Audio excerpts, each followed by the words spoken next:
various proselytizing methods are used. Two of these are demagogy and pedagogy, the former being the spreading of state propaganda through art, literature, music, plays, and festivals, and the latter being the ideological indoctrination of the youth via compulsory schooling. The strategy of terror and love is another technique used to proselytize the masses into the totalitarian religion. Citizens are subjected to terror via ongoing wars, continual fear-mongering, false flags, and the ever-present threat of loss of livelihood, property, imprisonment, or death. Yet these displays of terror are interspersed with displays of love.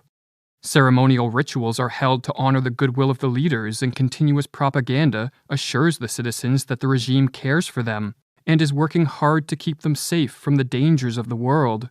And as Alexander Stein explains in her book, Terror, Love, and Brainwashing, as in the Stockholm Syndrome, thus does the abuser become the perceived safe haven, a person or an entity to whom one can turn for help, mercy, forgiveness, comfort.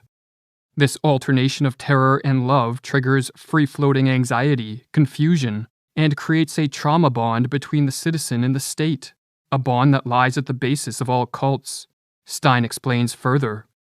The alternation of love and fear within an isolating environment results in a dissociated, loyal, and deployable follower, who can now be instructed to act in the interests of the leader rather than in his or her own survival interests. Processes of brainwashing rest on the creation of stress or threat with no escape, other than compliance to the apparent safe haven of the totalitarian regime and group.